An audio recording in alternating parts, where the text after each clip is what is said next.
Okay, hello everybody and welcome to my channel. This one's going to be for my oldest daughter who is interested in getting computers and we're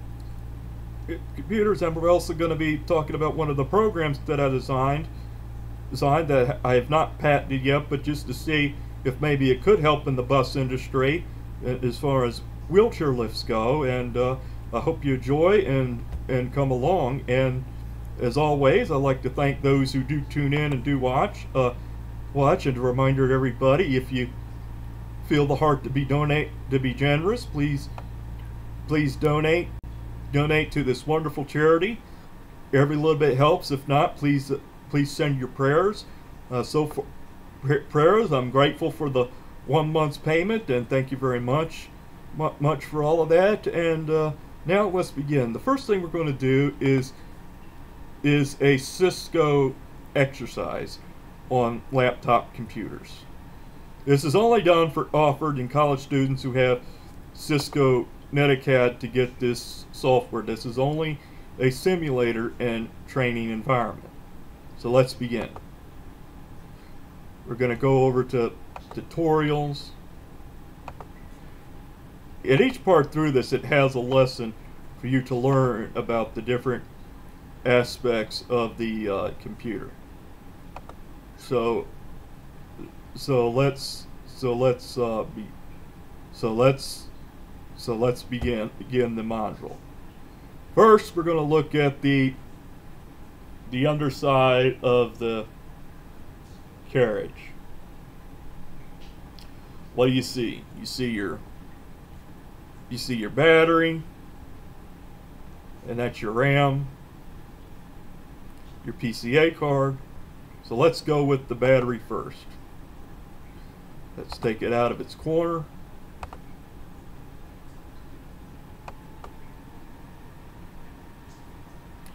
And voila, it's out. Now let's go to our RAM. Your computer cannot function that much without the RAM. This is very, very important. So we're going to unscrew it, remove the panel, disconnect the clips on both sides. This is a RAM. This computer we're dissecting is an IBM laptop, which is now a Aveo.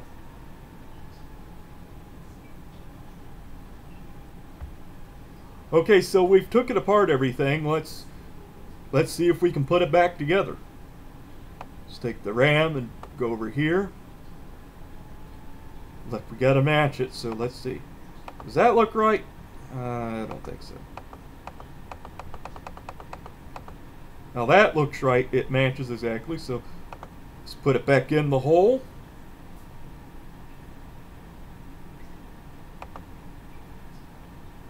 We secured it in. Now let's put the cover on. I don't think that goes right, so let's match it back up like we normally would. Now that's perfect.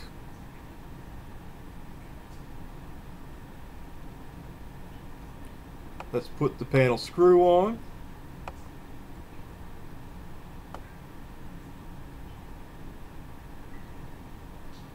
Now we're good to go.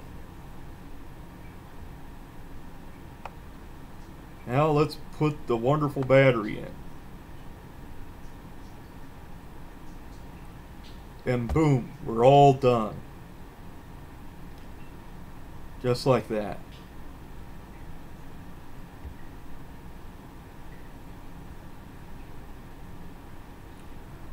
Okay, now. Well, let's put the battery back in just for old time's sake. There we go. Okay, so now let's go to the next module. Let's view the top side. This is the top side of your computer.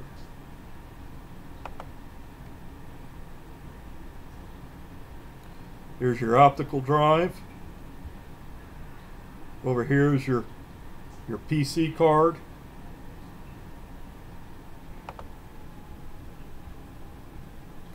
So let's start with the optical drive. Let's let's give that a look.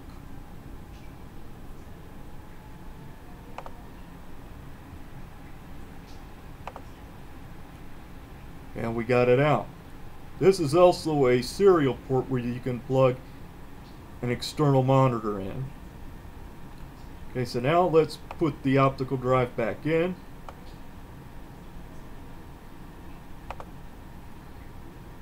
Put it in. Put the clip in on it. Now let's go over to this side. We have the PCA card, which you're now going to take out. This is your PCA card. These are two USB ports, your Ethernet and modem. Now let's put this back in. Now how should it go? Does that work? Nah. I think that works, so let's put it in.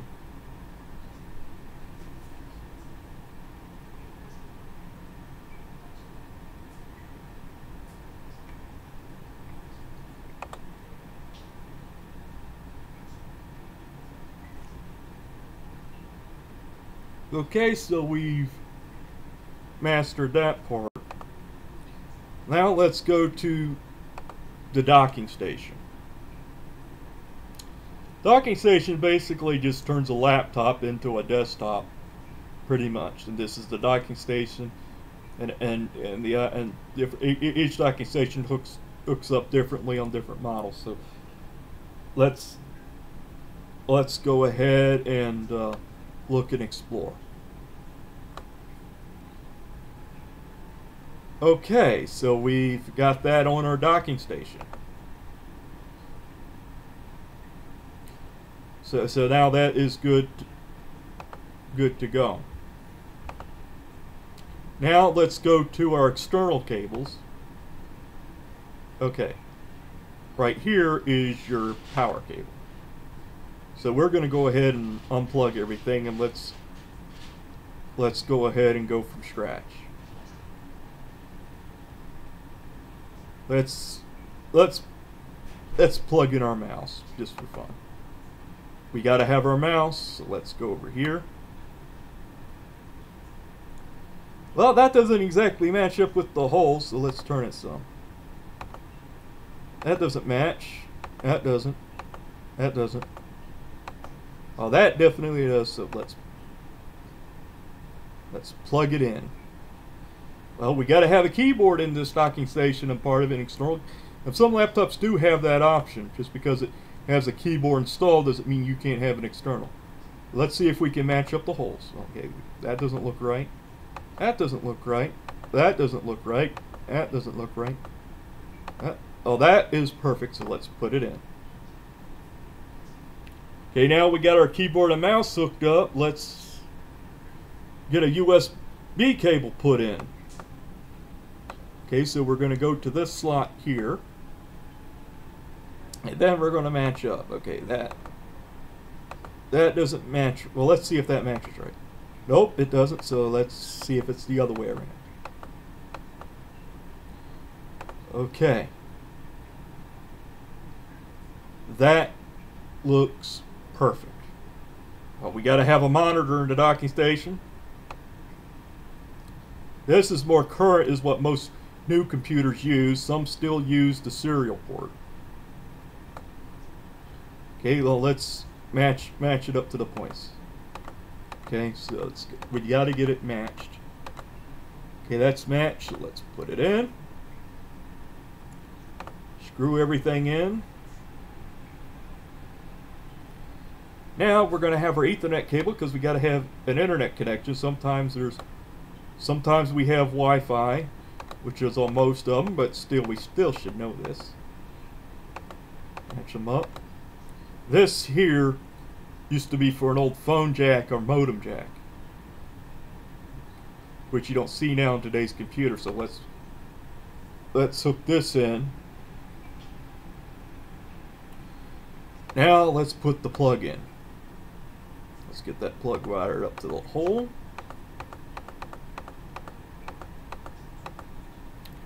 And now let's put her in. And there we got a fully operated desktop laptop on a docking station.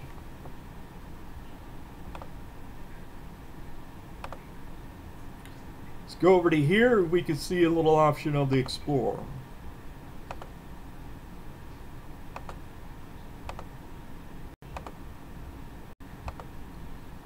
Okay, so it looks like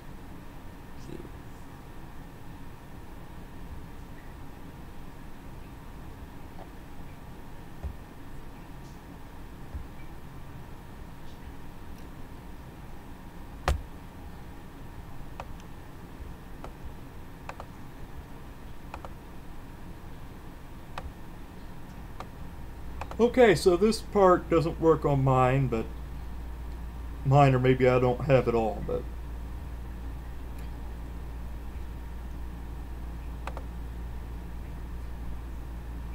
this is exactly our Virtuous laptop. I also have one similar to the desktop, but this is what I have and what CIT students learn when dealing with computers. Now let's go over to looking at some of the programming I did for the bus industry. Yes, it was written in Visual Basics. The idea is to come up with interfaces that can control the wheelchair lift, the transmission into all-in-one unit, including the parking brake. So let's start first with the tow chart. Okay, each spreadsheet I did describes each function and what I have declared and how I'm going to do it. The first task is to turn the bus on and off, so that'll require two buttons. One for the bus on and one for the bus off. Here you see it, and then you also see that it's also going to be one form. Then release and parking brake, two buttons, one label. You get the idea, and so on. I'll say, how did it? Over here is what I've written to validate it. These are the events, and then down here I explain roughly how it would do it. This is for one device, which would be what you would see in the dash on the driver's cockpit. This would be the remote control unit and the tow chart.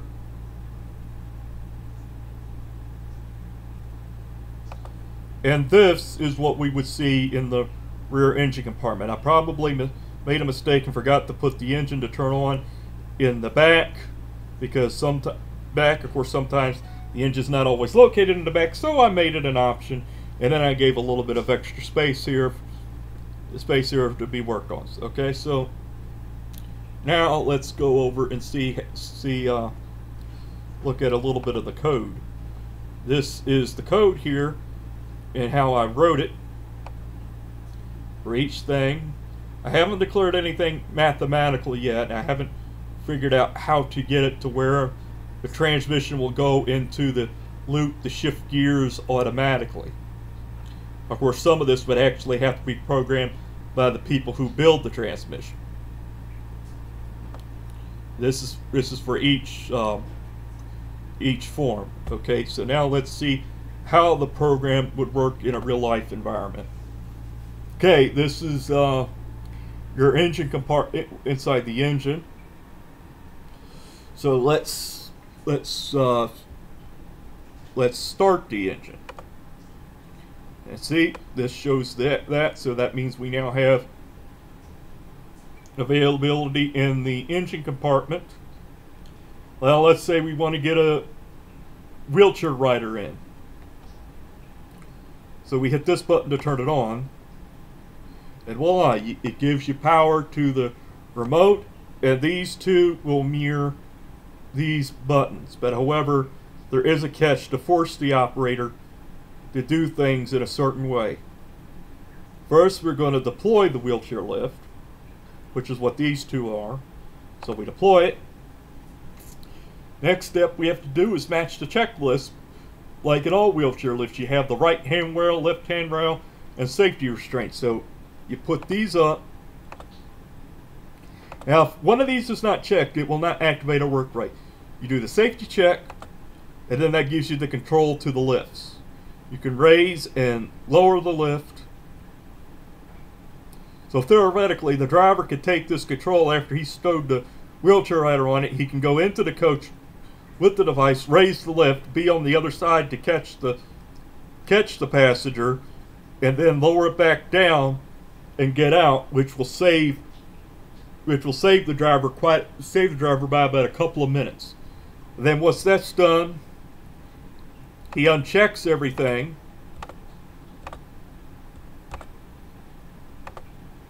And then he would go over here to store the lift. You can press either this or this. He does it, and you notice right here it goes stored, so you don't have these controls, and then you can turn it off either from here or from here the same way, so the driver can turn it off. Voila. Now, but if you notice that each time when you turn it on, you'll notice that I blacked out the gear shift. This will prevent the bus from going into any gear whatsoever while operating the lift. Now, let's say we release the parking brake. Well, you can't operate the wheelchair lift when the parking brake's released. Apply it. Now, the parking brake can be theoretically, on the parking valve and the air brakes, it can be released electronically with a solenoid valve. All you have to do in the computer programming is rig it to do that, and every time you press the button, it will set and release the parking brake every time. Every time. So our engine's on. So let's say we want to put it into gear. So let's put it into drive. Release the parking brake because we're going to be driving the coach. And it goes to gear, but if you look down here at the checkbox, that is 1. So let's say we want to go put it at second gear or manually shift it, which in automatic it would actually show all 6 and go on a timing loop.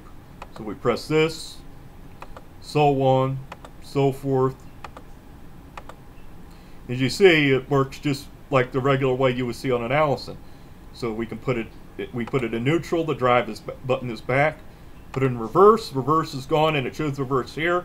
And then we want to change gear, we can either press neutral or press the desired gear that we want. So when we turn the engine off, we can turn it off from here or here. And then we're done. But each screen represents each different part on the terminal that would be needed to do. So that's what I've got proposed in the industry. I don't have it really patented, but because I really want to see if there's a better programming to use and object-oriented that could actually function the same way and be more sturdy and not be easy to break. So that's what we have here in the market, and I want to thank my oldest daughter for attending and watching. We thank you for your comments. I also want to thank my youngest daughter and wish her still a very, very happy birthday, and we thank you for joining us, and have a nice day and have a good night.